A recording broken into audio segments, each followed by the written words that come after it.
All right, everyone. Welcome to the third episode of Gamer Like Dad podcast. Welcome, everybody. And our first live stream. This is our first live stream. Welcome, everybody watching. Those who will be watching, awesome to have people here checking us out. Yep. I'm Chris Larson, otherwise known as Gamer Like Dad. And to my right is actually my dad. I'm Mark Larson. On YouTube, I am Elder Geek Gamer. I'm Bentley Larson, the lowest of the three gamers. Yeah, not the least important. Lowest. How is that lowest? I mean, you're taller than I am, actually. That's true. Yeah. That's always awesome. Yep. Well, it's awesome to be here, everybody.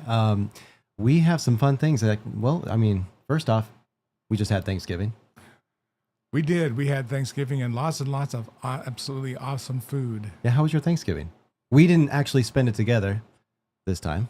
Yeah. We had some family, and we did separate Thanksgivings. I think you can rate it by the amount of different types of pie you had. Now, I had chocolate cream pie. Ooh. I had homemade apple pie. And I had, of course, my wife's pumpkin pie. So that's 3. So outdo that one. Nice. How many did you have? We had a coconut cream pie. What else do we have, Bentley? Pumpkin pie. Pumpkin pie. We had pecan pie. We had a Good. chocolate silk pie. Oh, that's 4. You beat me by 1. And was there another one? I'm missing one. I think that was it. That was it. 4 pies, but they were duplicates of all. We basically figured it out to the people who were at our house, our family that were at our house. We could have half a pie each. God. Yeah. We didn't have enough room in our fridge to fit the other food. We had to eat the pies to make room to put the food back in. Nobody the fridge. gained any weight either, did No, they? nobody gained any weight. Anime Boy says, "How are you guys? We're doing great."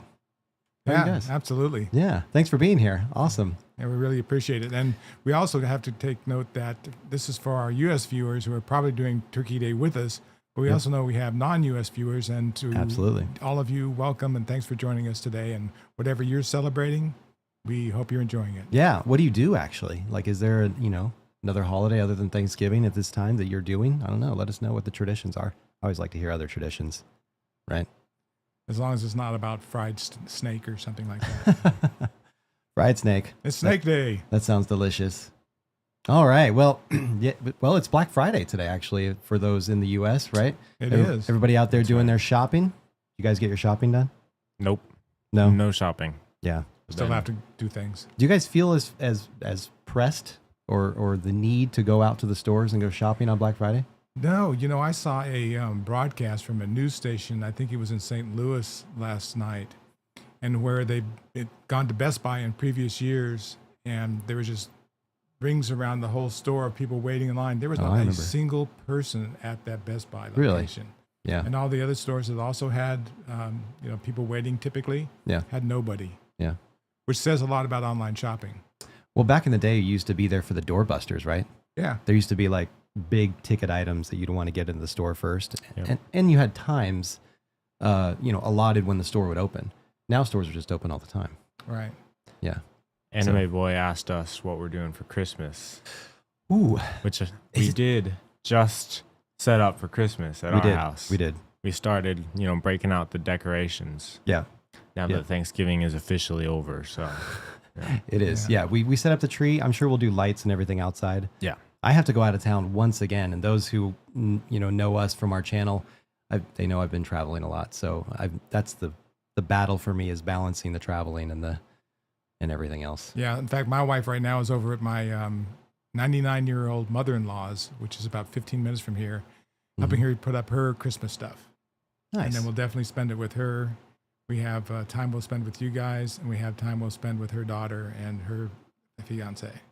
Well, we did put on our first round of Christmas music today. I do not allow Christmas music to be played before Thanksgiving, and especially, I heard people playing Christmas music before Halloween, which is a travesty. But the first song that came on today, just for you guys to know, was, I'm not a hater, but it was the Mariah Carey song, and I had to immediately skip it because I'm like, that can't be my first taste of the Christmas holiday. I'm sorry, sorry, Mariah Carey. We've been maybe listening not one to of my favorite Stretchy songs. Pants by Stretchy Pants. yeah, you haven't heard Stretchy This Pants? is a holiday song? Oh, it's a Thanksgiving song. It's all about putting on your most comfortable, stretchy pants and just loading yourself up with food. And it's stretchy waistbands are a go-to so for the holidays, right, Bentley? Mm-hmm. Do you have a go-to pant for the holiday? I don't know. I'd say I switch it up. You know? But a jogger maybe with a stretchy waistband. Joggers. There you go. Sure. Something that's stylish but yet is comfortable enough and flexible enough. Yeah. Sometimes it gets so hot from all that eating and cooking, you got to put on some stretchy shorts, you know. Absolutely. Well, if you guys, this is Carrie Underwood. Carrie Underwood. Oh, well, believe it or not. I think people know who Carrie Underwood is. Yeah, so check it out. It's really hilarious. Yeah, that's awesome. Well, let's get to our topics today. What do you think? Okay. I think, you guys, lead the way. Yeah, for those joining us, we've got 3 topics today. The first one we actually think we were going to talk about are the Game Award nominees. And for maybe those who aren't as tuned into the gaming realm, right, and all the things going on, the Game Award nominees were announced for a lot of the games this year that came out, different topics, right, that they can win awards in. And we're going to, talk about a few of those topics in the games, but we're also going to just put our games that we liked this year or just had time to play this year, and we're going to put them in those slots. So we're going to make our own Game Award nominees, I guess, in a way. That'll be the first section. And then the second section, we're going to talk about some memories and moments, Thanksgiving themed moments that we're, thankful for in gaming that, we've had in the past, with family, friends, whatever, Yeah, and Anime Boy, if there's some point you want to chime in with one of your favorite memories, we'd be happy to share it. Yeah. Anime Boy says people put on Christmas trees in November. Yeah. That's true. People, and how long do they leave them up? Oh, I know. Lights will stay up through till the summer. I've seen houses with Christmas lights till the next year, up to late spring. So we'll talk about some of those memories, some of our gaming memories. And then the third one, we're going to actually talk about again, we'll transition to games we're playing, games we enjoy playing this year. And, maybe spread that to you guys. If you guys haven't tried some of these games out, maybe you can go take a look at those games. I've played several on the go, which is absolutely awesome. Had a setup to be able to play while I've been traveling. So, and Bentley's got a few that he's got a list, and Dad, you've got a list. So yeah, we'll share those, and then we're going to do a little fun thing at the end to finish it off. So cool, awesome. All right, so Game Award nominees. Dad, do you have that list readily available, or the full list? Yeah, we have the full list. I can bring it up right here. Guys, in the Game Award nominees, I think a couple that we picked out. The first game was multiplayer. Best topic. Yeah, that's just the topic. Yeah, for the Game Awards, and the games that they listed were Call of Duty Modern Warfare 2, Multiverses, Overwatch 2, Splatoon 3, and then TMNT Shredder's Revenge, which I found that interesting. Out of all these games that are shooters and fighters, yeah. Well, although I guess TMNT, would you classify that as a fighter? No, it's an FPK. FPK. First person kicker. First person kicker. I like. Yeah. Is that a real thing? Yeah, or an let's see. Yeah. FPB, first person beater. Oh yeah, or brawler. Brawler. Yeah. Okay. Yeah. Anyway, those are the games. So guys, have you played any of those games? I played Shredder's Revenge. Did you? How far did you just play? Just about enough an hour to get my turtle toes wet. Turtle toes. And because I do turtles like have toes? Yeah, well, they've got webbed feet. And they're like split toe, things right? on them, so we'll call them toes. But yes, there we go. Turtle lore for you guys. Anyway, that's the only one out of that bunch that I've tried actually, and it was a lot of fun. If you're into turtles, it's just goes without saying, play it. Well, and we have a Turtles cabinet playing in the background actually, but the OG TMNT. And I remember playing, I remember playing those games when I was younger. Loved them. I played a little bit of Shredder's Revenge, and you know what it made me realize? It made me realize that I am terrible at those games. I would get pummeled by these guys. Like, I don't know if the AoE damage, I would either get too close to them, they would hit me first, and then I'd get staggered and fall back, and then I'd get back up and I'd get hit again. And it was so frustrating that I just turned it off. Yeah. And it might be only because I wasn't playing it with other people. Yeah. I don't know. How many of you guys played Shredder's Revenge and then, that was it. Fell off of it? Did you play it by yourself? Did you play it with people? Bentley, did you play it? I didn't. I watched you play it, but that was about it. So I saw a little bit of what it was like, I think. It was fun playing like April O'Neil. That was fun. And you can play as Shredder, right? And there's so many different options in that game. It's ridiculous. Excuse me. I'm sorry. I've got the coughs today. Yeah, I played Splatoon 3 on that list. Yeah. So what do you think about Splatoon 3? I thought it was great. Deserving of being in this list for multiplayer game of the year? I mean, yeah, I definitely played the multiplayer aspect like quite a bit. Yeah. Because it has like, a separate storyline to kind of introduce you into the game. Yeah. Like introduce you into the basics of the mechanics and also all the weapons that you can get and so on. Right.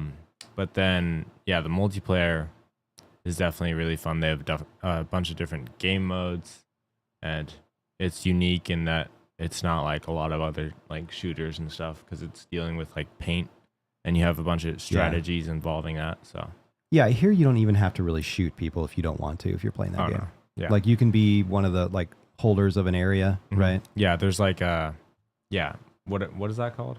I guess you're just playing zones in a way where you're trying to maintain a zone. Also, another version is like just covering the whole map. Well, that's the main one. Like you're trying to cover the whole map with your color of ink. Yeah. And then you could be the person to like knock out all the opposite team members, but you could also just be on paint duty. Gotcha. Is there a game mode? Never played one. You never played a Splatoon? Mm-mm. I played a little bit of 2, but I haven't jumped in on 3. Is there a game mode that's specifically you enjoyed more? That's like one of the newer ones this time, or? I don't know. Not to put you on the spot on that one. Not necessarily. Yeah. I like experimenting, and I haven't played like all of them in this one yet. Yeah. You did a lot of Salmon Run back in the day on this on 2, didn't you? Yeah. One thing I thought was cool in this one was that they have a bunch of new power-ups. So like, yeah, which are pretty cool. Like they kind of have like this one that's like a mech tank almost. Oh, sweet. That you drop in That's and cool. like That's cool.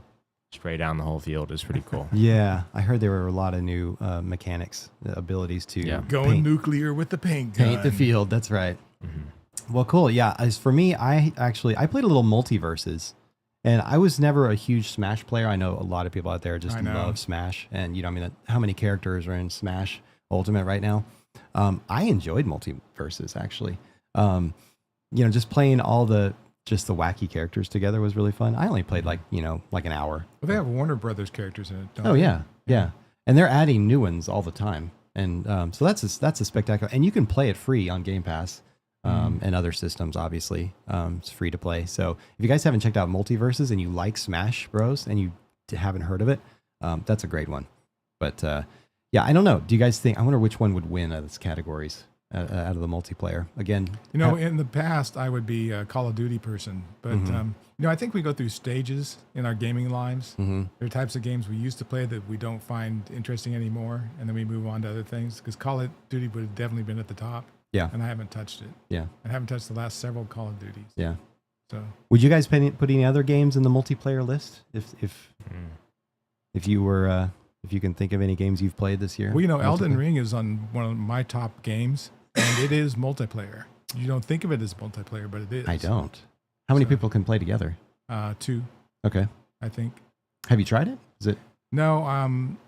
Maybe we should do that. We should. This one's supposedly easier than the previous Souls-like games, which were difficult to drop into, and they've made some improvements to it. So I'd like to give it a shot. Yeah. Because that game is hard no matter what you do. So it'd be fun to play with somebody else. Yeah. Yeah. Yeah, that's a good point. I think I remember hearing somebody mentioning, Elden Ring being a multiplayer game, but it's not on the list. Let's move on to the next one, best ongoing game. And the list that they have are Apex Legends, Destiny 2, The Witch Queen, Final Fantasy 14, Fortnite, and Genshin Impact. Now, we can speak about Destiny. We can speak about Destiny. Even Bentley can speak about Destiny a little bit. He's played. Yep. I love Destiny. I mean, I love to hate it too. Right. It's a love-hate relationship. It's still part of my DNA. However, that DNA is stored in the fridge in a little bottle in the back corner. Yeah. Because I just got so burnt out on it. I mean, they can come up with the great content, but for me, and as I get older, there's so many Twitch aspects of it and jumping aspects of it. It just becomes frustrating for me. Yeah. And it's interesting because like they even Bungie would tell everybody, when they get frustrated when the content would go dry. Of course, a lot of these people that are playing, people like us, even in my prime, I was just eating it up and would run through stuff in a week, and then you wouldn't have anything to do and you're just repeating content. But, they would even tell you, well, go play another game, go take a break. You know, like you don't always have to be playing Destiny 24/7, Right. right? True. But I mean, what did you think about Destiny when you jumped in, Bentley? You were kind of a newer edition. Yeah. I'm still not like very versed in it, but I've played enough to know a little bit. But yeah, I thought it was really fun. Yeah. I never really got the chance to like get into a full grind, and do like a raid and stuff, which would be really cool to do. Actually, we did a lot of that back in the day. Yeah. Well, I mean, it's 7 years, right? It's been 7 years now. Yeah, I was actually the person who led the charge on this. I actually played the alpha on PlayStation, and then brought everybody over to Xbox when it was available there. And we put in I put in tons and tons and tons of hours on Destiny, but I just don't play it today. And part of that for me is as I get older, it's difficult for me to play as well, and I don't like to hold the group that I'm with back. So some of it's just like, I'm not going to play if I can't play well, and I don't want to be a drag on a group. Yeah, but you're never a drag. This guy right here is never a drag. We have a blast, and we had a great group of guys that we would play. Did. And we would not play this online, guys. We would play this LAN party. Yep. We would do old school game nights, even up to just before the pandemic hit. Yeah. And we'll talk about that a little bit. But yeah, we were doing game nights every quarter of the year. We actually tried Fortnite at one point in time. Bentley, have you played any Fortnite? Yeah, a little bit. You know, at friends' houses, gotta experience it. It's fun. Yeah.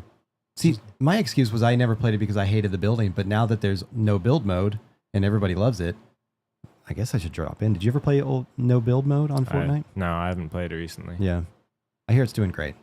Yeah. So, and I'm sure you guys out there, let us know what you think about the Fortnite no build mode. Do you prefer the building or not? That definitely made it, set it apart from other shooters. What else do we have? Genshin Impact. You guys ever play that? That was a lot of, that was more mobile. Nope. Genshin Impact. You can play it on other systems and everything. I have no clue. That's a cash cow right there. I'll tell you. People spend a lot of money on that game. Okay. Awesome. I don't know if I'd add anything else to ongoing game. I think my Destiny would be kind of my pick. I think they're just so good at adding content. Although, Fortnite, these guys add so much content to that as well, right? And Apex, people love Apex. I don't know. I'm not one to sit here and choose which game's going to win. But just because I've played Destiny the longest, I would shoot for Destiny. Yeah. But next category is best art direction. Now, I'm gonna just play. Should I just even play some of this a little bit? The first one they have is Elden Ring.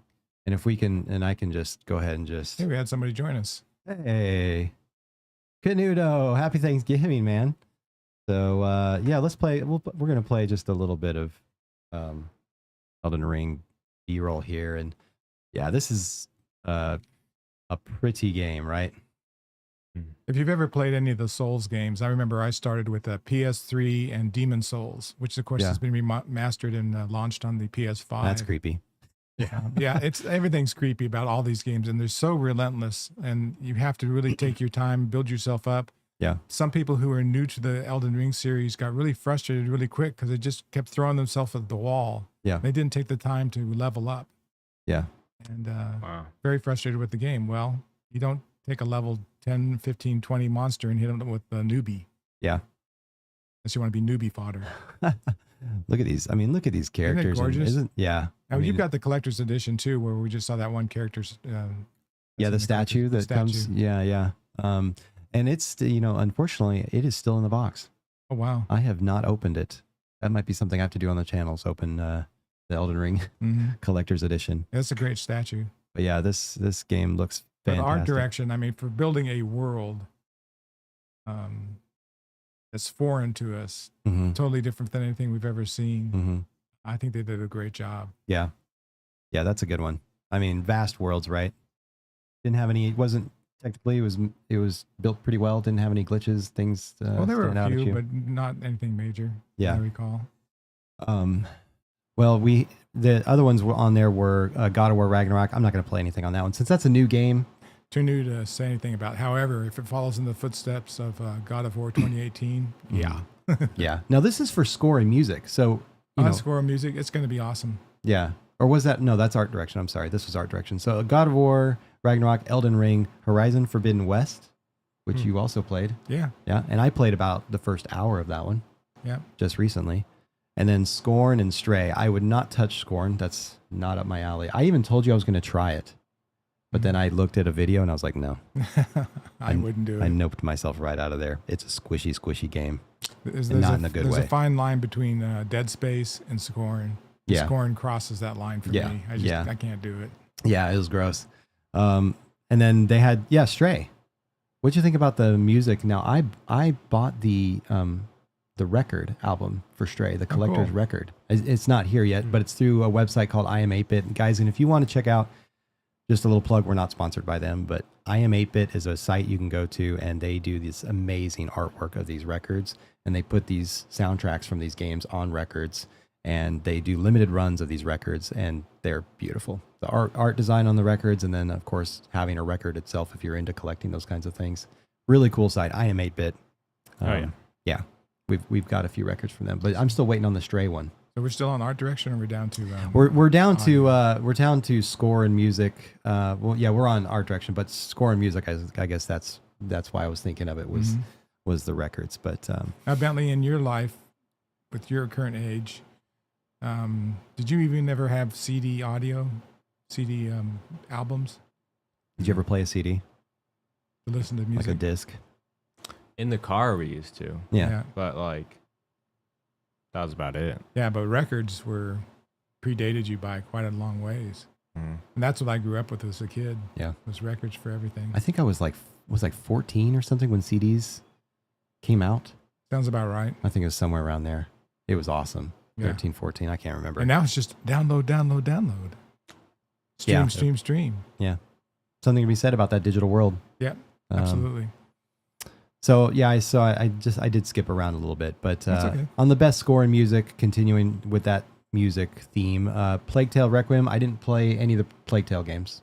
I haven't, but I want to, but I won't pick them up until I've got time to play them. Yeah. I just hear it's a big rat simulator. Herds of rats. It's the Pied Piper extraordinaire. Yeah. So that sounds interesting. But it's there's a lot of sneaking around in that game. And supposedly the second one's even better than the first one. That's what I hear. The first one was very highly rated. That's what I hear. A lot of people played it, loved it, and a lot of people streamed it too. They said it was a really good streaming game. Yeah. Again, Elden Ring is on there, God of War, Ragnarok. And we keep talking about God of War. We don't want to show content because we haven't played it.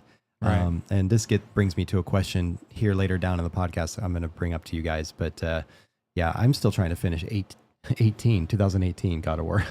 Yep, that's what I'm doing. So now you played Metal Hellsinger. I did. I actually played it just a few days ago, and I need to play it some more because it hasn't clicked with me yet. Yeah. So now that is all metal music, right? It's all metal music, and you're doing a kind of a Beat Saber type thing where you're hitting on the downbeat to improve your shots and those type of things. That's cool. I don't seem to have the timing right. For me, it's like I press a button and it feels like it responds later. Mm-hmm. So I don't know whether it's me or the game. Are you using a controller for this? I'm using a controller. Okay. I may need to switch to a plugged-in controller. Okay. There may be some latency in it. Yeah. Or just maybe my old fingers say, hey, I hit that button 10 minutes ago. But not being true. So yeah. Initial impression is, now that's on Game Pass too. It is, yeah. So try it out. Check it out. Yeah. If you like heavy metal, you'll really like it. And if you like the game, it sounds like a lot of people really do. Yeah. Now, have you played other games this year, Bentley, that would be, that you enjoyed their musical score or sound? Or I'll throw that question to anybody, but Bentley, do you have any that stand out to you specifically? Well, I feel like I haven't done enough games, but I did enjoy, this probably isn't, I haven't played any of these. Yeah, it's a little unfair because you've been awards. so busy.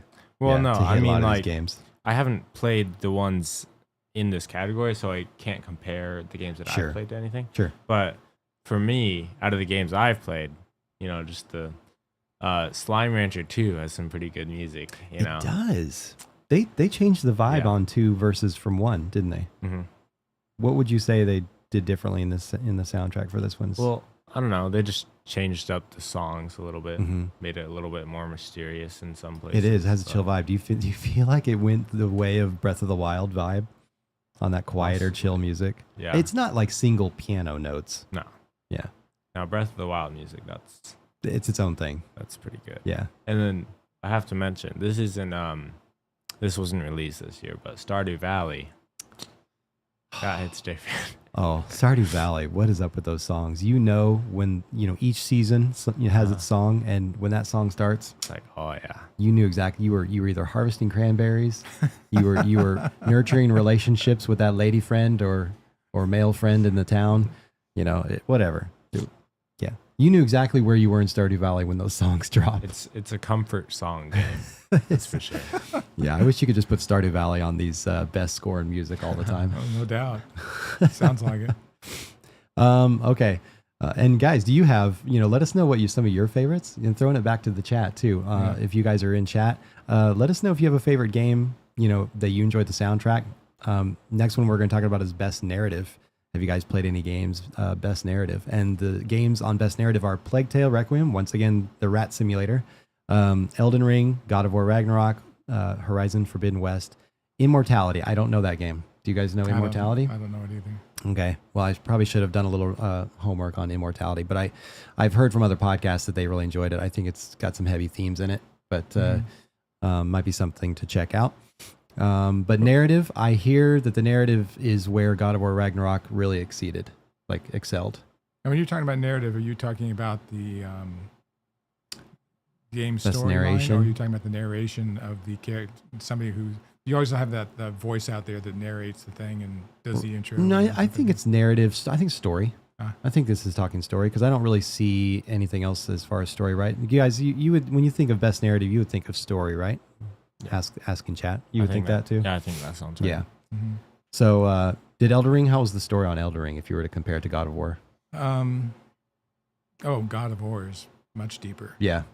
Much more detailed. Gotcha. However, that doesn't say that Elden Ring is bad, but yeah, the God of War is much deeper. I'm thinking of older games that I think of, like Last of Us. Mm-hmm. The narrative on Last of Us for me was just amazing. Can I tell you a quick little thing about Last of Us? I was telling Bentley this, but I cracked open the PS5, not literally, but the first game I jumped into, I was like, you know what? I never played Last of Us, and I'm going to play Last of Us Remastered.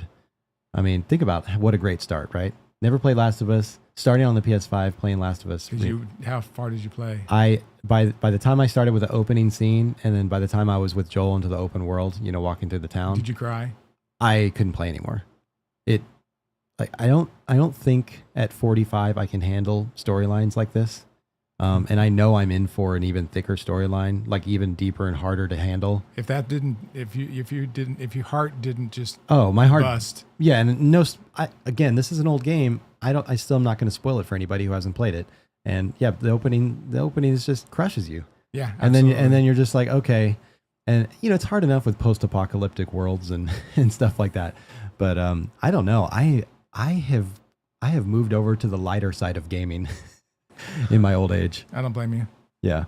Don't blame you whatsoever. I followed Bentley a little bit in the just playing some fun RPG or Sims or, whatever. Just indie games. Something that's light and fluffy. Stuff where if you lose, you don't die. Yeah, or lose loved ones, right? Guys, what do you like to play out there as far as your favorite type of game? Do you lean more towards those heavy theme games, or do you go towards the lighter froofy? I am an escapist, and I like to be swept away in stories and things like that. But sometimes, man, they just hit too close to life. We probably need to buzz through some of this if we're going to keep on our time schedule. Yeah, so they have best action game. They have best. I will say, go ahead, Bentley. One of the categories was most anticipated game, right? Oh yeah. What Take it away, man. Yeah. Okay, so the list is Final Fantasy 16, Hogwarts Legacy, RE4, Starfield, and then Zelda Tears of the Kingdom, which I will say... Bentley, lead us off. I don't have any bias, but Zelda Tears of the Kingdom, I will say that's probably... I've never anticipated a game more than that one. Yeah. Like, it's going to be so hype, and I'm so excited, but yeah. Tears of the Kingdom. I mean, out of those, yeah, you read them off. Final Fantasy 16, Hogwarts Legacy, RE4, Starfield, Tears of the Kingdom. I'm there with you. Tears of the King is going to be at Juan Day in the chat. Says, hey, Juan Day, welcome. Thanks for joining the chat. Absolutely. Definitely chime in if you guys have any comments on games you're looking forward to or games you've played. We'd love to hear from you. Yep. But yeah, no, Bentley, Tears of the Kingdom. Did you like that trailer? Oh yeah. Do we need to play that trailer? I don't know. So It's taking a little time to pull it up, but Yeah, it's so good, right? Mm-hmm. And they looked like there was some really cool new features in the new game. Now, did you finish Breath of the Wild? I finished, the main story, and Did you start a second playthrough or something? I started a second one, and that's the one I actually finished. But I haven't done like all the shrines. I'm pretty close to having all the shrines. Definitely not close to having all the Korok seeds. Yeah. But I've done like a lot of the DLCs and stuff. So There's 999 Korok seeds, right? yeah. Yeah. And there's a special surprise at the end for those who don't know. I'm sure it's probably already been spoiled for most people, but Welcome back, Anime Boy. We're just talking about upcoming and most anticipated games for next year. yeah. And if you have one you're looking forward to, let us know what games you're looking forward to. Yeah, so these guys are saying, what is it called? Zelda Tears of the Kingdom is See, Bentley's I only- number one. Starfield, Dad, you're looking at Starfield, right? No, you won't guess which one's on the list that I'm looking forward to. Oh, I want to know. Let us. So you don't have one on this list. I do. It's Resident Evil 4. It's RE4. Yeah, RE4 is an awesome game. I've played it on multiple consoles, and as far as Resident Evil games go, it's just palatable enough that I don't totally get grossed out. Like, I will never play Resident Evil Village on PSVR. It Right. ain't going to happen because No. you'll find me dead of a heart attack in the corner of The my experience game room is- someday or something like that. Find me 6 months later and I'll Yeah. just be all dried out. But Resident Evil 4. That's an image. Yeah, I know. Resident Evil 4, I'm very excited about. It's a engaging game. There's some great boss enemies, great monsters. So I'm looking forward to the. Is it a remaster or it's a remake? It's a remaster. Remaster. Okay. I think it's remastered. Yeah, it's not a remake. But it's totally done. Everything's redone. Okay. Assets and graphics, and I think there may be some quality of life issues too that they've improved on how you can play the game. Well, could you not run and shoot in RE4? It's been a while since I played it. I couldn't remember if you could sprint and shoot. For you guys who have ever played the Resident Evil series, let me know. I think that was one of the issues. But I remember, now I was also young when those games were coming out. I don't think I was able to play some of those games. But I did play 4 because I remember the village, the town you get in, and the first dungeon. jump scare that everybody mentions, which is the dog. Well, right? the dogs are from Resident Evil 1. Is that one? Resident Evil 1. Wait, through the window? Yeah, down through the window. So there's there's a hallway and there's 3 or 4 windows to Okay. the side. It's I'm not still just thinking a of dog. one. Really? It is a series of Dobermans Oh, that are all that got chewed me. up and bloody and Yeah. come at you. Oh, It's jump really scares. good. It's just not even nice. Delightful. But there's humor in those games. If you look at Resident Evil 1, there's a one portion where you've just finished killing this huge snake that was in the room, and one of the other law enforcement officers come in and he goes, "So, see anything strange in here?" And here's this big dead snake. It's like, well, duh. Check Yeah. this, Yeah. So there's some real bad acting in there that's Yeah. very humorous. Yeah. That's one of the moments. Yeah, I hear I hear they're doing some cool things to the new one too. Yeah. So So I think they've mentioned, I remember listening to some podcasts and they mentioned like being able to light a cow on fire and the cow runs off and takes out a bunch of I've not- zombies. not heard I don't about know. that. Maybe that's in RE4. I don't know. got me. I mean, you've got people that have played RE4 like dozens of times over and over again. They love I that know game so I've much. played it through once and played around with it 2 or 3 more times. Yeah. Any other categories we're looking at here? Not really. No. There's outstanding creative, technical, all that stuff. There's best family game. Oh, that's Yeah. good. Let me jump in that one real quick, okay? Because I have a unique position, guys, as gamer like Dad here. I have quite the span of age for kids. For those who don't know, I have someone who is out of the house, and then Bentley here, who's in his teens, and then we have a little guy who's only 3. And that span from 20 years old to 3 is quite long. Mhm. And so it's interesting because I get to play games of all, not just games that I like to play myself, but also with whoever I'm with that I'm playing with, whether it's you, Bentley, or, Olivia or the little guy, right? But with the little one, we have been playing Kirby. Mm, And sure. I've got to say, game of the year. Let's talk about game of the year here. All right. I'm just going to throw it out there, guys. For family game of the year, Kirby. I mean, let's not forget Kirby. Kirby came out early in the year, but the Forgotten Land, This game is so much fun to play. Sucking up little dudes, stealing their powers, using the powers. And what brings the most enjoyment is playing with a 3-year-old. Because he'll direct everything. He's like, oh, go get him. Go suck at him. Let's get the sword. Let's get the sword. You know, and he just, it's so much fun. And he's starting to get to the point where he can move that thumbstick around a little bit. Mm-hmm. And training him in the finest things of life, right? But yeah, it's a blast playing Kirby with him. So, and it's not a game I would have played by myself. Right? Yeah. So what are you playing today, Chris? Oh, I'm going to go into my room and spend 4 hours playing Kirby. It's a bloody massacre in that. Although I have heard of grown men sitting there playing Disney's Disney's Dreamlight. What's the game that's out right now? I forget what that was. And I tried to play that for like an hour and I about fell asleep. No joke. But hey, to each their own. I am not going to yuck another person's That's yum true. When it comes to video gaming. That's true. I'll take it back. Because we all have our favorites, right? So what's next? All right, that's it. So on sorry guys about the the craziness on the. I got too excited about the next segment. My bad. So we're going on to our memories, our favorite memories. We're just going to pick a memory that we have of gaming. Something since it's Thanksgiving. Yesterday was Thanksgiving. Memories that we had. Bentley, do you have one you want to start with? Yeah. Okay, so I don't know about like a specific memory. Well, this is I don't know. You'll have to let me know if this counts. But I have kind of a question to pose. Have you guys? This kind of relates to Thanksgiving as well. Have you guys ever associated a food with a game before? Because for me, like when I was thinking back to memories, a lot of them I distinctly remember, like associate one food with a game. Like for example, like back in the days when I was playing Rocket League a lot. Yeah. And you had like this metal cylindrical thing that you would refill with candy every once in a while. And you went through a phase that you were only doing tropical Swedish fish. And that happened to be when I was playing Rocket League. So I would come home, turn on Rocket League, grab the cylindrical thingy, literally like eat like half of that container. And now I always associate Rocket League with tropical Swedish fish. Well, Swedish fish became a mainstay of all of our gaming nights. There was not a gaming night that we got together that we didn't have Swedish fish. So, classic. Yeah, it's a classic. Yeah, Swedish fish was always one. We would have other members of our group that would bring them. Mm-hmm. It was a mainstay.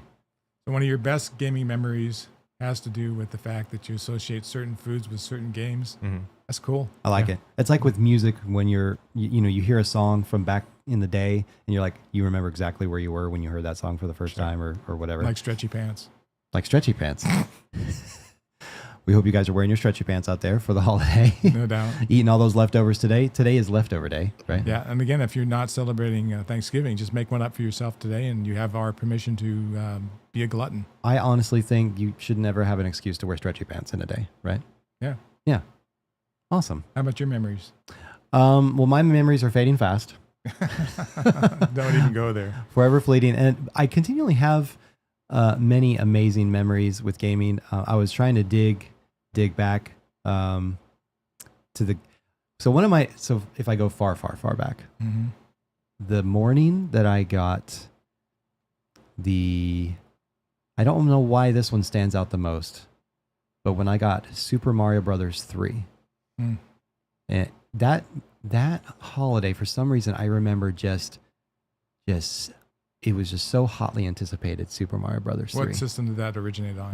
It's on the Super NES. Super NES. Yeah. Well, Super NES for you and me, we had a lot of fun with that. If I'm correct about that, correct me in comments if I'm right about that. I think it was on Super NES. It should be SNES. The SNES. Yeah. And that game, and because Mario 2 was it was okay. Super Mario Brothers 1, obviously Mario Bros is the OG, right? Mm-hmm. But that I was just hotly anticipating, and I was up so early that morning and snuck down the stairs. Where was this at? Was this in Atlanta? I can't remember where this was, where we lived when I was little. Sure, it wasn't here. It wasn't. Maybe it was. Maybe it was at the farm. It could have been at the farm. This wasn't the controller into the rock wall throwing event, was it? Well, I think it was the same year. We won't talk about that. I don't throw controllers anymore. But it might have been the same year. Hamilton Swisher says, "Hey, how's it going? Thanks for hanging out in chat. We know there's a lot of lurkers out there. I lurk all the time. I'm a lurker for sure. You guys know me. But yeah, no. Super Mario Brothers 3. Getting Super Mario Brothers 3. Can I add more than just one memory? So getting Super Mario Brothers 3, playing that. I mean, flying around, flicking that little raccoon tail around. Come on. And also, you want to talk about scores and soundtracks. Hamilton Swisher says, I'm going to break that thought. Ragnarok #1, no competition. Yeah. So Hamilton, did you finish Ragnarok? No spoilers because we haven't played it yet. We're actually waiting to finish 2018, which is really hard to do. But yeah, let us know. So the Mario Brothers 3, and then my next memory would be the. Honestly, I'm gonna clump them together. Was our game nights. Yeah. We guys, the reason this channel happened was because of all the memories I've had with this guy over here. And, he would bring me to game nights with his friends and eventually turned into, some younger friends. And so we had quite the age range, right? And we would do it once a quarter. Even when we had internet, we had online gaming, we had all that stuff going on. You got to get together. That's the only way you can share your Swedish fish. Absolutely. You had to share the Swedish fish. We even made waffles. And that's one of the best memories is one of his best friends would bring a waffle iron and we would play for several hours until about like midnight or Darren 11 o'clock. I think it was like 11 o'clock at night. And we would break and we would make waffles. And in the morning, we're having waffles. Yes, there was definitely a Shrek moment. Quote from Shrek. Yeah, quote from Shrek. But yeah, we made waffles and then we would go back and hit it again. And we would play Halo. Of course, we played Destiny, but Halo was like the go-to. We did Titanfall. We did a lot of other, multiplayer games. But I mean, come on, Halo's really the main one. Titanfall was a lot of fun. We didn't play that much, but I'm telling you, that is an underrated game. Yeah. Especially Titanfall 2. Yeah. Yeah, so I have so many memories in that. And then I can't, it's so hard because again, I'm picking really just kind of main one, and I'm just grateful for the memories I'm having with my kids. And, we're so busy, we don't get to sit down and just have those memories, but we do on occasion. Yeah. And sometimes it could just be, some of my most recent ones with Bentley, because we're so busy, is Pokemon Go. We'll just have our phones. We'll go take a walk. And we'll do an event when there's a specific Pokemon that's spawning. Now, there's something I never could have foresaw in the future. Right. That you'd ever have a game that you could do that with. Yeah. That's really out there. It's awesome that you can take a mobile device and that you can still go socialize and, I consider myself a mobile device. Exactly. So Hamilton Swisher, what did he say? Said in 30 hours, first run, doesn't let down. Nice. That's awesome. Oh, really? Harder to get your runic attacks, huh? Cool. Interesting. Yeah, so Hamilton, that's awesome. Yeah, 30 hours. Yeah. I did unbox my collector's edition of Ragnarok. Mm-hmm. And I did display it and put it out in my room. Oh, that's awesome. So I figured everybody in the brothers made an unboxing of that, so I wasn't even going to bother with it. But I did unbox it yesterday. It looks pretty cool that... nice. And that hammer's got some heft to it. It may just be made out of plastic, but they put some weight in it so it doesn't feel wimpy. Well, I'll finish up. So those are my memories. And again, I got to share all the memories with all my kids currently. So Kirby would be with my littlest one, doing Pokemon Go and just the random gaming or Pokemon cards with Bentley, even though we haven't done them as much, but all the Pokemon cards and Pokemon stuff that we do is amazing, and other games that we play. And then we were able to spoil our daughter with her own Switch because she now lives on her own. Mm-hmm. And we got her an Animal Crossing Switch and she started her own island. And she's heavy into Animal Crossing. Awesome. So all excellent memories, right? With both my dad and my kids. So Dad, I'll pass it on to you. Well, mine's kind of unique again since this coming January, I'll be 70 years old. And I've been around for every video game release since they started, every console release since they started. And I picked up this Game Informer magazine. I have over 350 gaming magazines in my game room. And this is a more recent one. And they went back through the history of gaming. And 1977, they start with the Atari VCS. But you really have to start before that because there was actually a Pong console that came out before I'm that. going to pull it up for you guys who are watching the video version of the podcast. It says Telegames, and it also says Atari. Now, with Pong, if you were around back in that day, which I definitely was, you'd go to different establishments, and there'd be a Pong arcade machine. That's one of their first. In fact, Atari was really an arcade machine company. So most of their games, like there's different space ones, were in the arcades. And the arcades at that point in time, there really weren't full arcades. This would be in this grocery store. This one would be in this mall. This one would be and you had to go different places to play the different games. But this was 1972 that Pong came out. Then 1977, we had the Atari VCS, 80, the Intellivision, ColecoVision in 82. Remember the ColecoVision? I remember the ColecoVision really well. We had a lot of fun with that. Yep. The 5200. Didn't it have little things you could put on the controller, like little plastic covers? Yep. It had the little the number control, the D-pad at the bottom, not D-pad at the bottom, the number pad at the bottom. Number pad, yep. Then the NES, the Atari 7800, and I still have Atari 7800 in box. Got the 5200 in box with the one of the all the different controllers and stuff. Sorry for the senior part there for a second. Sega Master System. You and I were in Atlanta, and we had a lot of fun with the Master System. So my point is this: for me, my memories span a period of time that a lot of people didn't have the opportunity to see. Yeah. Like your first video game memories are in a certain year, in a certain segment, way past where this started. Yep. In fact, you're in the current generation more so than even the previous generation of games. And then same with you. So for me, my best gaming memories were all of them. I mean, I've just had a great time over this last 50 years, which leading into 50 years is the 50th celebration for Atari, by the way. You can hold it up. Yeah, look at this. And, very nice. Yep, it's an awesome game. One of the things that's interesting, this was the pack-in for the first Atari VCS. Now, before it was called the Atari 2600, All right. it had that wood grain plastic on it. It was called the Atari VCS, or Video Computer System. And the pack-in game was that particular one. Now look at the difference in size between that, and imagine what's on that thickness, that cart, that flash ROM, compared to that nice little SD card over there. It's just insane.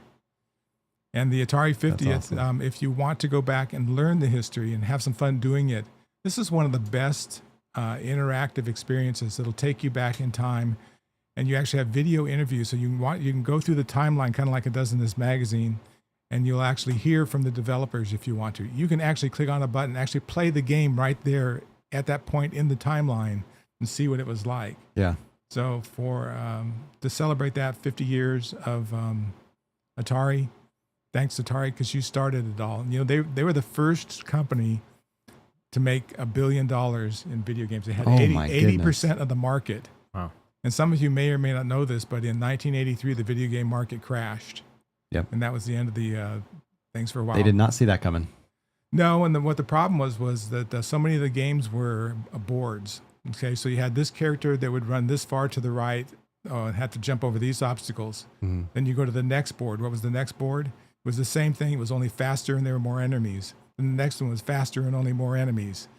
And that gets old after a while. So repeat content really cost them at that point in time. Yeah. They continued to make some great games. For example, after the crash, Missile Command still came out and some other really great Atari games and such.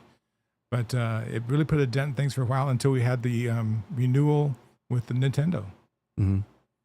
Who breathed fresh life into video games. So for me, memories, I've had too many to even mention, but all of them are great, especially the ones with my son and with Bentley and with all my really close friends who've been with me for game nights over the years. Oh, yeah. It's awesome. And I've always said, if I ever go to a retirement home, I'm going to be the coolest dude in the retirement home. And they better have a bunch of video game players there, because I'm not going in there unless there's some people I can talk video games with. Absolutely.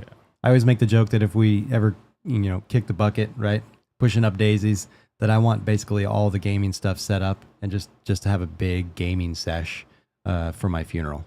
That's what I want to happen. If I'm still way behind in getting a new game room video up. It's been 2 years since I put my game room video up, but I have so many gaming items that are just absolutely awesome. I can't put another thing in my game room. It's so full of stuff. Yeah, guys, go check out Elder Geek Gamer, my dad and Bentley's Grandpa, he's got an excellent room tour video. He's working on room tour 2.0. Yeah. So Bentley, you're being called out in the chat. Yeah, I know. I need to speak up more. I just don't have I don't have the wisdom, the wealth of knowledge that these two have. So. Well, it was Dad's section there to talk about the vintage. But Hamilton, you want to read the chat there, Bentley? Oh, you mean the Zelda one? Yeah. Yeah. Zelda was a good game. Yeah, Link. Yeah, Zelda's, I mean, come on. Zeldas are great. I mean, you want to talk about musical score? Zelda. Yeah, that one's really cool. Like, even like the weird things like where you encounter different enemies, like the Guardian theme, you know, is where it's like all those random notes on the piano. Oh, yeah. When like as if they're crawling crazy. around. Yeah. Yeah. It's so cool. Yeah, Hamilton, we agree. Zelda, yeah. Music really moves me, you know, certain games. I mean, it just, yeah. So, Dad, yeah, you were mentioning, thanks for sharing your memories. I know we'll have plenty we're going to share throughout the podcast, obviously. You know, we'll have more specific ones, but you talked about Atari 50. Is there anything specific about the Atari 50 collection that you feel like they did exceptionally well for the collection? This is a nice metal book. Yeah, they have the one that's Switch. $10 more to get the one with the metal case with the steel book than Mm-hmm. it is with the regular one. What they did really well was the interface itself. It's just a joy to use, and at any point in time you can interact with it or go past it. It's really timeline based, but you can also just go straight to the games and say, I want to try these different games that over in the Atari library. And they also have some Activision games, and was it iMagic? Was the other third-party developer for Atari 2600? Possibly, yeah. So it's if you know, not everybody is a retro gamer. Mm-hmm. You know, I'm built in. I'm a retro gamer. Yeah, because I started from day one. But there are some younger people who are also retro gamers too. So if you're into retro gaming and want to celebrate the history, I'd say grab that. If you're not into retro gaming, I'd pass on it. Yeah. All right. Well, we're going to move on to the last section and just talk briefly about the games we're playing. And we've already actually talked about them a little bit, right? But Benny, let's move it back over to you. Yeah. Okay. Games you're playing. For the latest game that I'm actually like playing right now is actually Pokemon Arceus.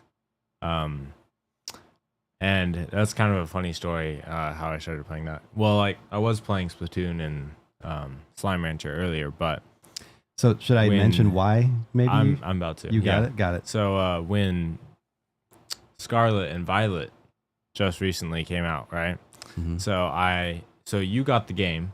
I got Violet. And you got Violet, and you're testing it out with Graham and all that. Yep. And yeah, he made his own character.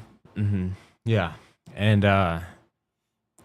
something that was really funny is like no hate on Violet, but there were so many glitches in the game. Like watching the characters walk in the background, they were like moving 2 frames a second. It was pretty funny. They were like burp, burp, burp.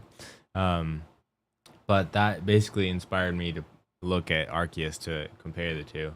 And of course, we have to give it some slack. Scarlet's in the early stages of, you know. Do you think they're going to release? Does Nintendo release updates to improve a game? I don't even know if they've said anything about it. From everything I've heard. I think they do. Okay. And I'll add to that. It's basically in the city, especially where you see those characters, right, that are jerking. Yeah. Or the flag that's waving is just like. Yeah. And I don't know what it could be.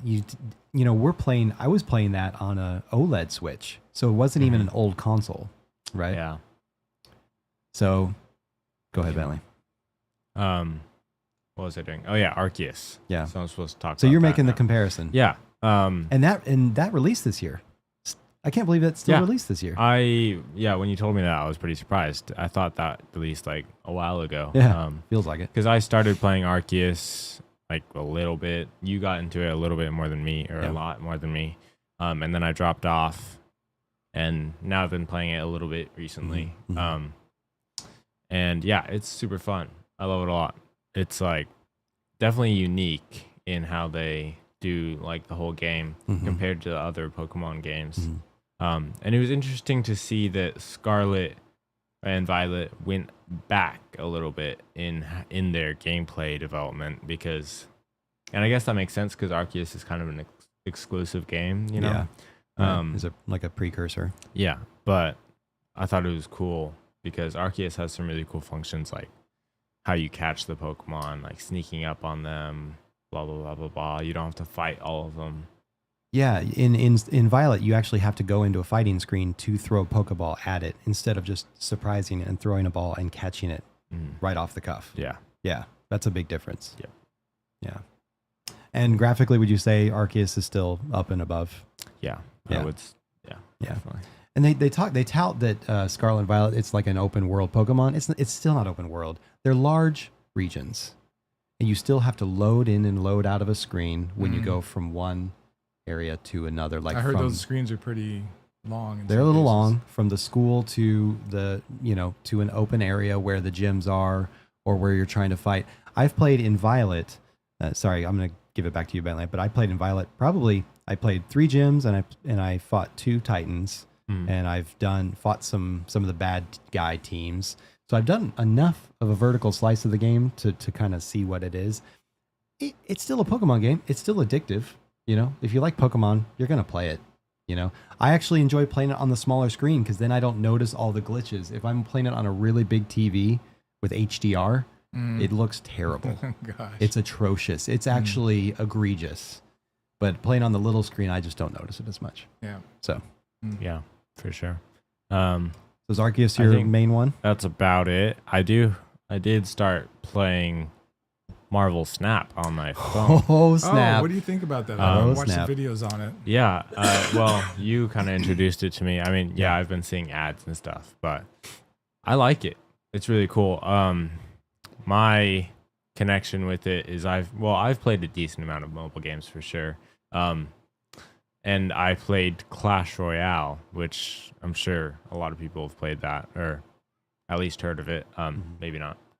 But anyways, that was kind of the most similar game I've played to that. And I must say, maybe it's because Pokemon cards are in like the furthermost regions of my heart. But I really love the card opening mechanic. And that's in every game, like Plants vs. Zombies 2. That had like card packs where you get the things. That was so satisfying. Oh, yeah. I the loved animation it so was much. Great. Yeah. It would like burst open and you'd sort through your cards. Yeah. But anyways, I think it's a pretty cool game. It's definitely a lot more strategy based than like Clash Royale. But yeah, that's Is it something I would like? I think it could be game of the year, honestly. Oh, really? There are a lot of people that are in the gaming industry that are playing this game. I mean, it's on your phone. It's so easy to. Yeah, do you think I would like it? Or? I think you would, because the music and all of the voiceovers, right, Bentley? Yeah. Like they have all the Hulk smash and like the card it animates. So when you throw it down, he'll hit the ground and everything shakes. Yeah, the video I watched was really impressive. It's great. I just haven't thought about it since. Yeah, no, the sound, you have to play with sound. It'd be nice to have some earbuds in and play it. But I agree with Bentley. Also, just the purchase, like any of the purchasing of the game is also, again, not egregious. It's not in your face. Right. So you don't ever feel like you have to buy anything. Like they throw you so many rewards after each match. And did you say the matches, they were under 3 minutes? You can literally be in and out of a match in 3 minutes. It's that fast. It's just like boom, boom, boom, boom. There's just 6 rounds. You're done. Cool. Yeah. Yeah. Marvel Snap. That's a great pick, Bentley. Good stuff. All right. So I'm going to me. Yep. All right. Well, I already mentioned Scarlet and Violet. I'm not going to mention any more. I will say, if you love Pokemon, you're going to like the game. If you can look past the graphical mishaps, basically the glitchiness is just, you can't not see it. The pop in and out, the fact that the NPCs, they're not sure if they should be there or not. That's what it looks like. And it's just bad. But it's still fun filling out a Pokedex. They do a really cool animation graphic where when you find a new Pokemon, it pops down a journal. The cover opens up. It shows the picture of the Pokemon. It flips around, it goes, and it slides into a little, little library shelf. And that's satisfying, seeing more and more books line up of the Pokemon you've caught that you put in. So that I like that, and I'm a sucker for that kind of collection, right? Us being gamers and collectors. But yeah, so that'd be the one, and I already mentioned Kirby. I love playing Kirby with the little guy, and that's been again another game that I love. Marvel Snap. I'm gonna again give you applause on that. Marvel Snap, I agree, is a game that I think you have to try, Dad. You got to try Marvel Snap. And then I'm not going to pick a game. You know what I'm going to pick? I'm going to pick a device that I'm going to talk about. Gee, what could it be? I don't know. Maybe it's a little something called the Stream Deck. I mean, Steam Deck. Stream Deck? What's a Stream Deck? The Steam Deck. The Steam Deck is the only reason I give this thing, again, the things that I'm playing on Steam Deck is because I've been traveling so much, I can't keep up with the gaming conversation very well, and the Steam Deck has made it possible. And so I am able to bring around an Xbox with an X screen, which is awesome, and I have my Switch. So I actually have three consoles, and I don't know if I told you guys that I've been able to play PlayStation games on my Steam Deck because PlayStation is releasing them on the PC. And so I've been able to play things like God of War 2018 on the Steam Deck, and it does suck the battery life out of it, but I can still play God of War on a Steam Deck. That's for like an hour, right? For like an hour. Yeah. And that's pretty outstanding. I mentioned that before, but yeah. Oh yeah. It's Minecraft. Yeah, it's J-Dog. He talked about Minecraft. What did he say here? Well, Minecraft didn't come out this year. It got a major update. Yeah, what were some of those updates to Minecraft? Well, I'm not really sure. I've been playing enough, but I do remember the mob picking thingamabobber that just happened. Yeah. Right? Yeah, they picked what was the mob called? I can't remember. You guys in chat, if you remember which one got picked by Wasn't it like the sniffer by or the something? sniffer? I think it's the sniffer. Yeah. No. Yeah. That was pretty cool. That was a cool event. I actually voted on that one too. Yeah. But let us know what the Minecraft updates were, because the caverns, that was a big one. Yeah, that was. But I suppose you're right. Yeah. Yeah. I played a little It's bit. J-Dog. Of Let that, us know which updates maybe you might be talking about for Minecraft, because they do release a lot of cool updates. But anyway, those are the games, guys. On Steam Deck, I've played Potion Permit, which is a fantastic little game that's like Stardew Valley. You come from the capital, you settle in this little town, and you cure people.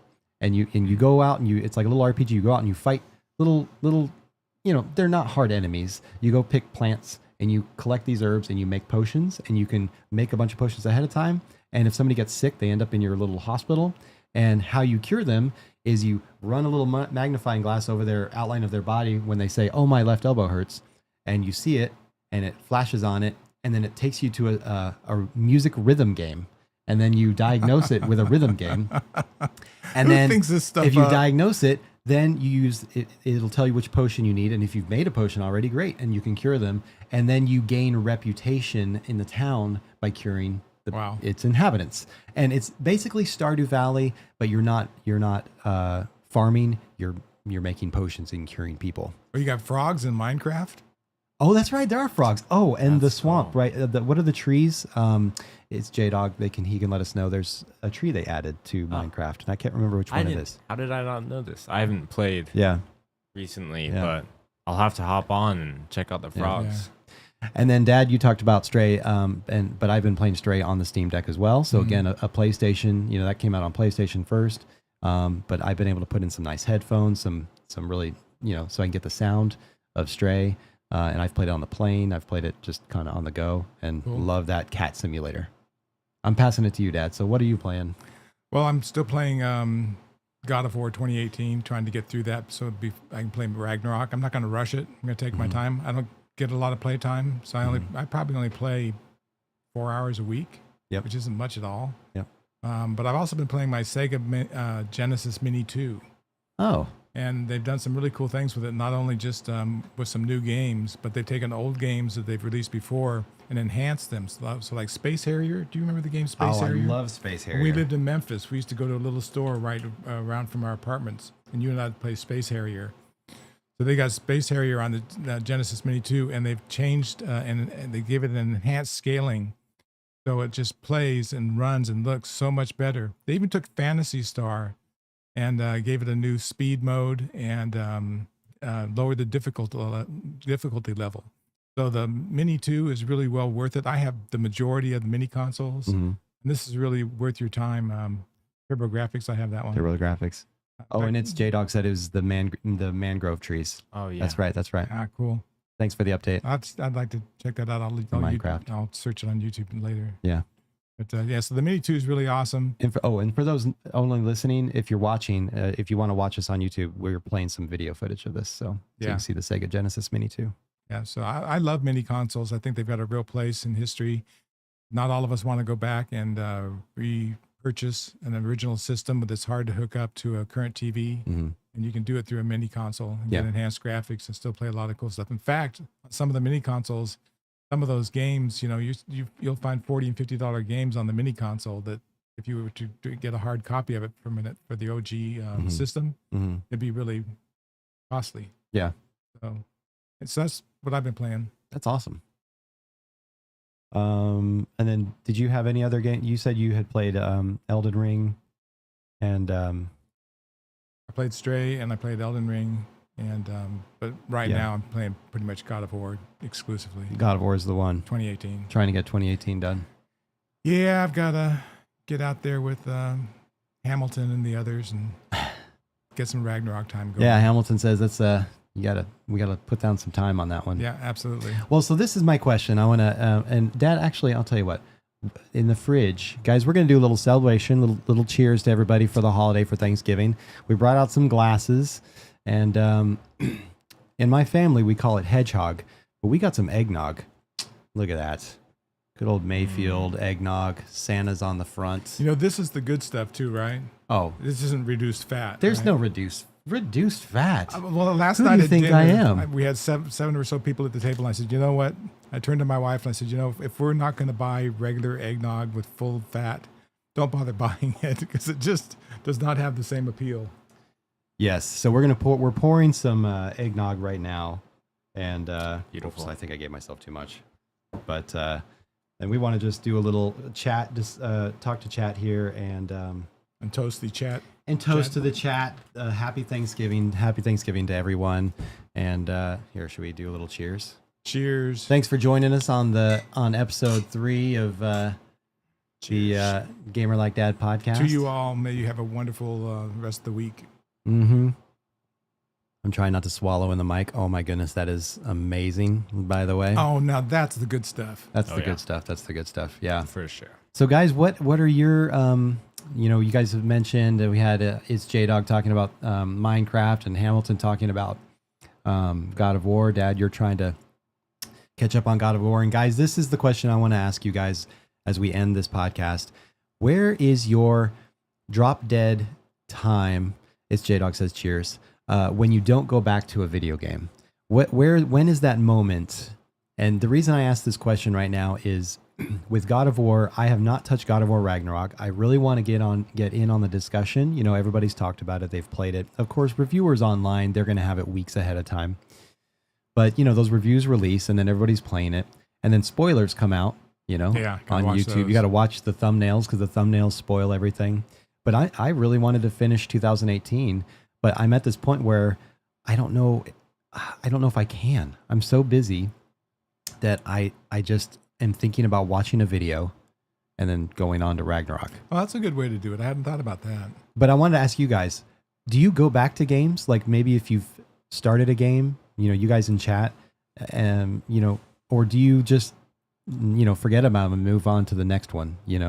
What do you guys do, Belly? Do you have a viewpoint on that? Is there a moment where you're just like, I'm never going to play this game? So in general, if I stop playing game, will I ever go back? That kind of thing. Mm-hmm. Okay. Yeah. What would it take for you to not go back? Well, it kind of depends on why I stopped playing, I would say. Right. If I stopped playing because I just got too busy, then I'll probably go back to that game at some point, Yeah.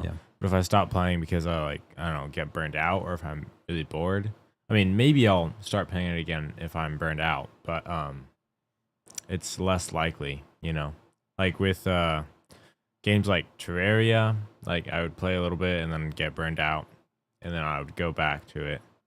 And it's just a game you can start a new world and you can restart in those games. Yeah. And then and that's another thing. A lot of times when I go back to a game, I just restart because I feel like I don't have enough traction. If I go back into my other game, I feel like I have no idea what's going on. I do too. I do the same thing for the same reasons. Yeah. So yeah. They were games with such high learning curves, right? Mm-hmm. Their move sets and the controller schemes were just so, or like maybe their menus were just insane, and you couldn't remember where to find things. Or even just sometimes it's just nice to like restart if you're like already OP in one game, you know? Sometimes it's nice to do the whole thing over again. Yeah. Have you ever taken an OP character like in Terraria and transferred it over to a new world and just wiped the floor with everybody? I can't say I have, but Can I've you do watched that in you games do that. like Diablo? I don't know. I actually don't know if you can do that in Diablo. That'd be cool. Speaking of, are you excited about Diablo 4? I am. It's been a while since I played and finished a Diablo game. I think it was maybe 2 games back, but I finished it and had a lot of fun playing it. Yeah. By myself. Yeah. No, that's another one that has some great sounds and right. They put you into some really cool atmospheres. Well, I think too with this new one that's coming up, I saw a video on it, and they're trying to make the world even more in your face, and getting the point of view to be so you really see the characters. Yeah. Because if they're a little bit far away, you don't get as connected with them from what the developers were saying, and we're hoping to bring it so it's more visceral playing the new game. So I'm looking forward to seeing what it looks like. Yeah. Dad, where are you with ending of games or restarting or going back to games? I'm frozen. Like the Disney show? Not quite. I can't sing that well. No, do I have blonde hair? Yeah. But or a carrot coming out my nose. But anyway, no. Nice. I have got to come to terms with who I am now as a gamer compared to who I was 10 years ago, and I am more of a collector than I am a gamer now. That's just all there is to it. There's a very short list of games. I've got hundreds of games in my game room. Yeah. Some just from the collectible standpoint, some from I want to replay that one day. But the list of ones that I want to replay, it's probably a handful, or maybe 10 or fewer games that I really want to replay. Yeah. Because anything more than that's too many. Yeah. Yeah. I think if I'm thinking about the games that I'm playing right now, I think the reason that I don't go back to a game, and I'm okay, kind of like where you said where you are with life and where I am with life, like in the games I'm playing, I just want experience games. I don't necessarily set out to finish every game, you know? And the nice thing about things like, well, let's be honest, things like Game Pass allow you to go into a game that you would have never played. Right. Right. And you can just try it and you feel okay with just being like, well, okay. Now, if you drop $60 on a game, that might give you a little more incentive to finish. Well, and I don't buy games pretty much unless I get them on sale, like 50% off or more. Right. Unless it's something I know I'm going to play like right now. Right. Then I'll do full price. But if it's going to be one of those I know I'm not going to get to for a while, it's got to be, severely discounted. So, and here it was like, I'm trying to think of like storyline driven games. Why am I such a hard time with like God of War? I was halfway through 2018, and then I thought, I'm not going to remember what happened or what is happening. And so I just restarted it. But Let now, alone the moves and the control schemes and all that type of stuff. Right. But now that I've restarted it, now I'm like, oh, I don't know if I can get even to the point where I had left off. But it's so awesome. I know. I just need to suck it up and just finish it. I guess. But if you get to the point where you realize you're not going to do that, then watch a video. I might be okay with watching the video and then do Ragnarok. And then moving on, because from what I'm hearing from Hamilton, people in the chat, and of course everybody that I've heard that are on podcasts and in the media, they sing its praises, and that's why it's on the Game of the Year list. Oh, it'll be there. Yeah. Is that it? Is that all we have to talk about today? That's all I got. Yeah. That's it, guys. Thank you so much, guys, for joining us on our third episode of the Gamer Like Dad podcast. And this was live, guys. Thanks for joining us live. Round of applause to everybody. Little clap, golf clap to everybody joining us, watching us. We're going to be doing more lives like this.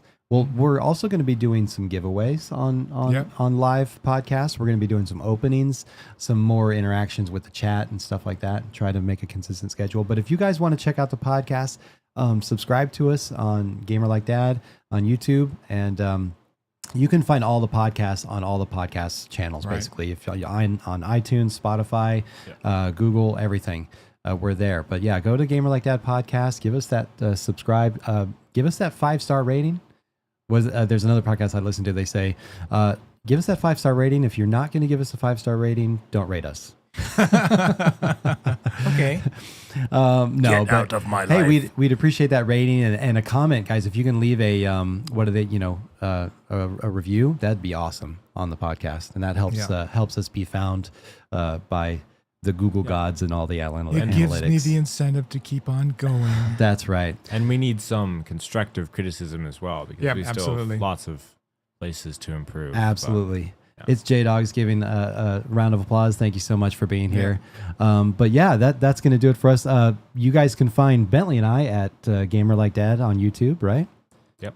Pretty much, you know we're us. And Dad, where can they find you? And if you're into Halo unboxings, those type of things, you can find me on Elder Geek Gamer on YouTube. Elder Geek Gamer on YouTube. That's where you can find us. Again, guys, thank you so much. Happy holidays. Yep. We hope you guys had a fantastic Thanksgiving with your family, friends, loved one. I remember those Friendsgivings. They were amazing, just as much as the ones with the family. But we hope everybody is safe. Have a safe holiday. Take care. And in 2 weeks, we'll have our next podcast. We have the podcast every second and fourth week of the month. Yep. So two a month for now, until we can maybe handle once a week. I don't know if that's ever going to happen. You got to get me a button for this where you can change my voice so I can say, "We'll be back." Yes. Oh, I we gotta have do sound. Yeah, we have sound effects, and we'll work on that. But again, thank you so much, guys, and we'll see you in the next